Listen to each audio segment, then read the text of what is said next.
Assalamualaikum warahmatullahi wabarakatuh. Waalaikumsalam warahmatullahi wabarakatuh. Salam sejahtera, salam Om Swastiastu, Namo Buddhaya, salam kebajikan.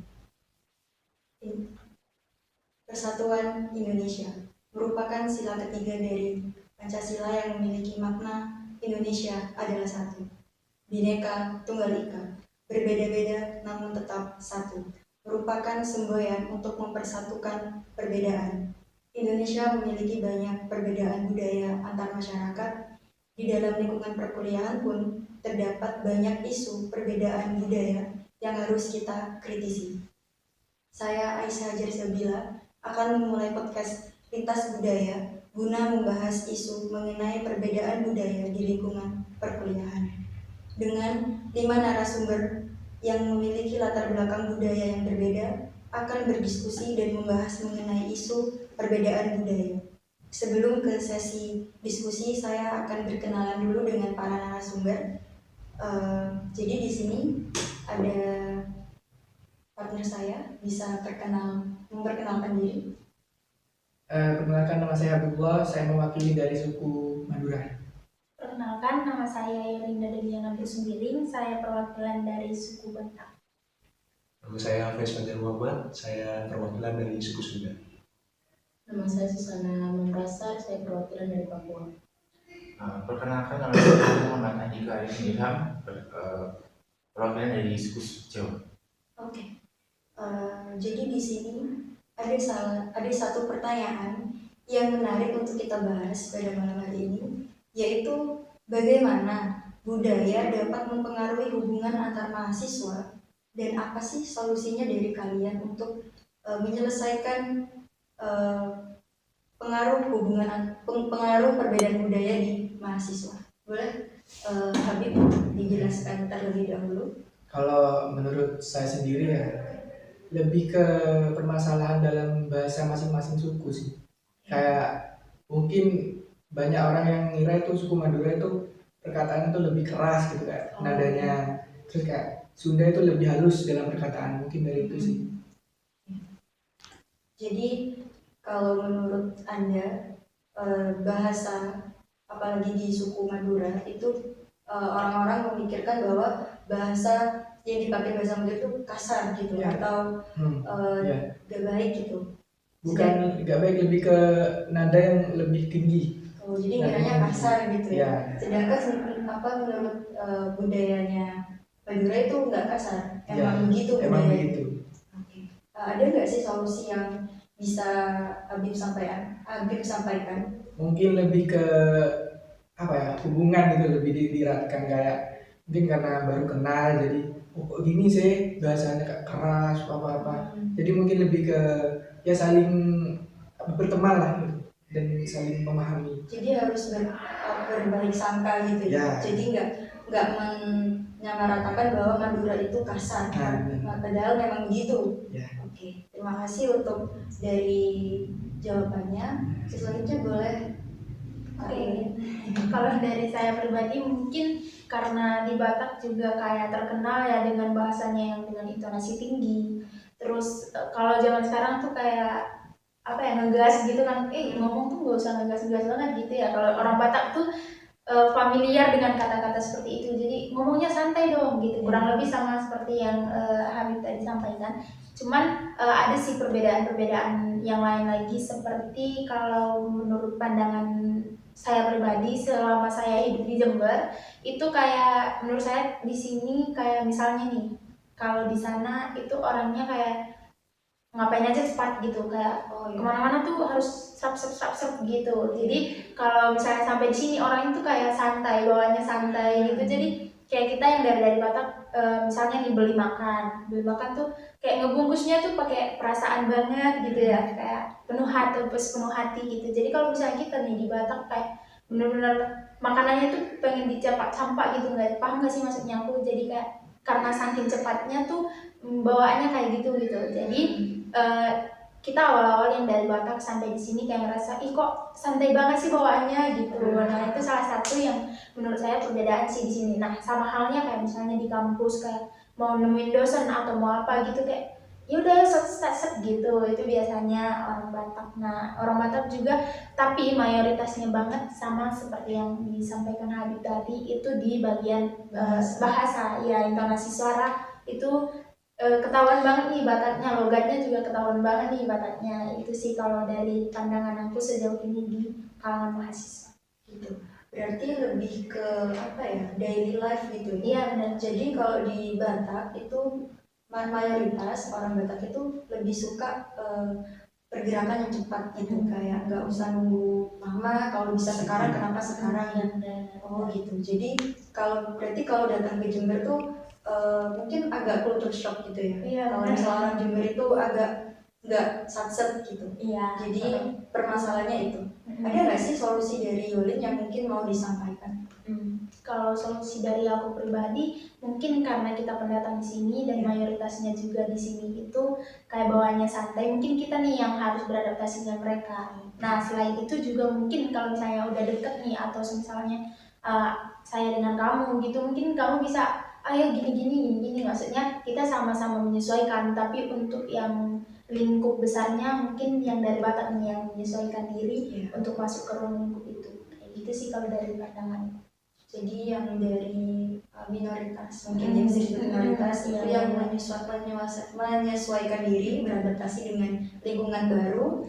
Tetapi mungkin yang dari sini, yang dari Jember juga mungkin bisa meniru atau mencontoh, itu kan agak bukan agak ya, memang baik gitu ya, yang sikap satset gitu ya. Terima kasih Yolin. Oke, mungkin Fajar bisa berikan opininya. Tadi kan udah dijelaskan ya tadi, bahwa tadi bahasa memang dalam suatu daerah punya perbedaan masing-masing kan ya. Nah, terus kalau di saya ini mungkin sebuah intimidasi gitu loh, karena kan dari Jawa Barat sendiri kan beda sendiri kan ya, dimana Jawa Tengah dengan bahasa Jawanya, dari Jawa Timur dengan bahasa Jawanya juga. Tapi Jawa Tengah kan logatnya itu halus gitu, Jawa Timur kasar gitu loh. Kadang kan suka ada yang bilang kayak gini, kayak apa sih kamu nih orang kamu beda-beda aliran Jawa gitu kan, biasanya suka kayak gitu, kayak tapi bercanda lah ya, kayak bercanda lah anggapannya. Apa sih kamu nih, kayak kamu kan beda, kamu kan Jawa Barat, kita nih Jawa Timur, Jawa Tengah. Kadang suka kayak gitu. Kadang juga ada yang bilang kamu nih Sunda, padahal Jawa, ininya di Jawa Barat, masa bukan pakai bahasa Jawa. Kadang suka ada yang kayak gitu kan. Tapi ya itu hanya sebuah bercandaan. Tapi kan kalau misalnya orang tersebut tidak suka, ya pasti bakal marah dong. Kenapa emang kamu ini nggak suka kalau aku ini di Jawa Barat dengan bahasa Sunda? Kenapa emang harus dari lingkup Jawa nih semuanya harus menggunakan bahasa Jawa? Ya enggak kan, pasti yang kayak gitu. Kalau dari aku ya kayak intimidasi, tapi kayak yang nggak bercandaan lah. Tapi kan bercandanya kan membuat gak enak, kita takutnya membuat orang kita gak enak. Jadi kalau misalnya dari Fajar sendiri, pengalamannya itu dianggap bukan Jawa, karena Jawa Barat ini mayoritas Sunda, gitu. Padahal kan masih masuk Jawa, Pulau Jawa gitu. Nah, itu. Jadi kalau misal dalam konteksnya bercanda, kayaknya juga kurang etis ya kalau kita bercandain suatu budaya, apalagi itu adalah suatu bahasa. Nah, itu. Jadi kita mungkin bisa agak ngasih ngasih teguran gitu, teguran yang ya kamu jangan kayak gitu dong, bercandanya mungkin dari situ. Jadi kalau dari Fajar ada nggak sih solusinya gitu? Solusinya ya kalau menurutku sih dari aku sendiri ya, yang pertama ya toleransi aja ya antar suku gitu. Terus bener tadi teguran, mungkin kalau misalnya aku kan emang mereka menganggapnya bercanda, aku juga menganggapnya bercanda. Tapi kan kalau misalnya bukan aku ya, kayak orang lain juga suku Sunda, anggapnya dia itu bukan bercanda kan, jadi nggak enak gitu. Mungkin bisa diberi teguran kayak janganlah kayak gitu. Kalau misalnya orang itu bukan dari ini juga, bukan kayak aku nih, aku kan anggapnya bercanda, tapi tiba-tiba dia anggapnya serius kan, jadinya agak beda gitu loh. Kalau menurut aku gitu sih. Jadi nggak menyamaratakan candaannya. Iya. Belum tentu orang itu bisa menerima candaan. Nah, betul. Jadi kita harus tegur. Oke, terima kasih. Oke, boleh selanjutnya dari Kak Susan mungkin, silahkan. Iya, baik deh. Kalau dari saya itu, kalau kita bicara tentang Papua itu besar. Dan saya juga sendiri punya suku berbeda dengan teman-teman Papua yang lain. Nah, terus yang sering saya alami di Jember itu tuh di mana-mana kita jalan teman-teman Papua pasti tuh dibilang kakak gitu. Padahal sebenarnya tuh beda lah, kita masih. Jadi situ mereka pikir itu kita Papua tuh semuanya sama gitu. Nah, terus yang tadi sudah dijelaskan ya bahasa. Memang kita bahasanya itu juga agak kasar ya, kasar begitu kalau mau tegur begitu pasti kasar, tapi bahasanya ya nggak dengan hati juga sih kalau kita tuh kasar, tapi kan bahasa kata-kata tuh yang kasar. Ya, jadi mungkin itu yang aku alami di Jember. Jadi permasalahannya kurang lebih sama di bahasa, bahwa dikira Papua ini kasar. Iya, kasar. Padahal sebenarnya memang dari sananya, memang di budayanya Papua bahasanya begitu. Iya. Tapi mungkin mayoritas masyarakat di Jember mungkin kurang bisa nerima. Iya. Jadinya agak berpikir bahwa Papua ini kasar, gitu. Sama seperti suku Madura dan suku Batak. Padahal memang dari sananya budayanya memang begitu. Iya. Dan dari Kak Susan nih, ada nggak sih solusinya dari permasalahan yang Kak Susan udah jelasin? Kalau dari saya sendiri pribadi tuh kayak ya udahlah, kan kita yang pendatang kan di sini, jadi kita bisa sesuaikan diri dengan lingkungan tempat kita tinggal gitu aja. Berarti lebih memilih mengalah. Iya memang. Jadi karena merasa pendatang dan minoritas, jadi merasa bahwa saya harus beradaptasi dan saya harus menerima gitu, saya mengalah gitu. Oke, terima kasih. Oke, balik untuk selanjutnya yang terakhir nih, suku Jawa. Boleh silakan beropini. Oke. Jadi pertama kali culture shock yang aku alami di Jember itu tadi udah dijelasin bahasa sama tabiat. Tabiat tuh kayak habit, kebiasaan orang sini ya. Yang tadi udah dijelasin sama bahasanya aku ngira kasar dan nadanya agak tinggi. Pertama aku datang ke sini tuh kayak bener kayak dibentak, soalnya di lingkunganku nggak pernah ada nada setinggi itu antar sesama ngomong, walaupun Jawanya kasar. Itu tidak se high note itulah.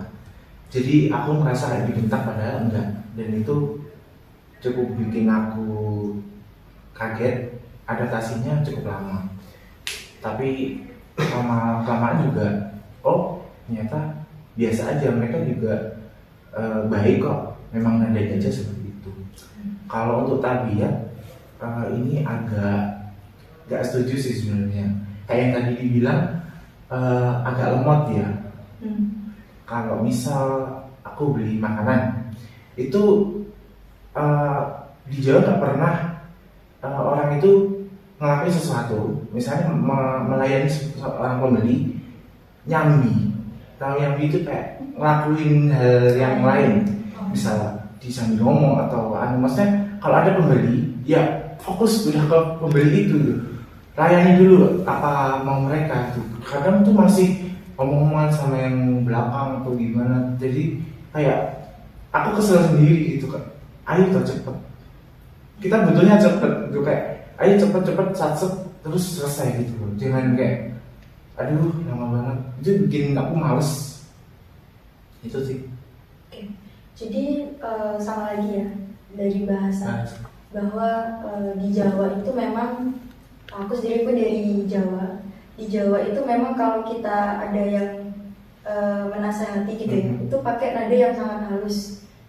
Bukan dimarahin tapi dibilangin dengan nada yang halus dan kayak bukan gitu ya, gini ya, dengan nggak secara gamblang sih. Iya, dengan nada yang intonasi yang rendah. Tapi mungkin kalau di sini mereka menganggapnya itu udah biasa. Ya kalau memang marah ya emang begitu, ya gitu ya. Jadi lebih ke bahasa. Itu juga di-highlight juga tentang kebiasaan atau tingkah laku, bahwa orang di sini juga kurang menghargai mungkin ya, lebih kurang menghargai waktunya orang lain. Jadi mereka mengira bahwa ya sudah, kalau memang nggak mau beli di sini ya silakan beli di tempat lain gitu. Jadi mereka lebih memilih nggak menghargai orang lain. Padahal kita sesama manusia, walaupun berbeda suku, berbeda agama pun harus tetap menghargai satu sama lain. Bahkan waktu, karena waktu kan sangat berharga. Jadi yang bisa saya tangkap dari Dike gitu ya. Jadi orang di sini mungkin jarang bisa menghargai waktu. Oke. Jadi kita sudah berbicara dan berdiskusi mengenai topik yang tadi saya berikan. Sebelum saya tutup nih, saya lanjut. Di sini saya punya slogan, yaitu berkumpul dalam perbedaan, membangun persatuan. Saya mau kalian nyebutin slogannya tadi, tapi dari bahasa kalian. Oke, mungkin dari Dike dulu. Langsung bahasanya. Iya, langsung. Oke. Ngumpul ing beda, bangun persatuan. Kasusnya? Tong kumpul semua untuk bangun persatuan. Kumpul dina beda, ngawangun persatuan. Persada iwas perbedaan, menggegah iwas persaudaraan. Tadi apa? Lupa. Berkumpul dalam perbedaan, membangun persatuan. Berkumpul dalam perbedaan, kompol dalam kebedaan, ajalin persatuan. Oke, boleh kita tepuk tangan dulu. Sebelumnya saya ucapkan terima kasih atas partisipasinya sudah hadir di podcast ini. Saya selaku pembawa acara mohon maaf jika ada salah kata atau salah sikap dan mungkin kekurangan di podcast ini. Saya mohon maaf mewakili teman-teman panitia. Saya akhiri, saya tutup. Terima kasih. Wassalamualaikum warahmatullahi wabarakatuh. Waalaikumsalam. Berkumpul dalam perbedaan.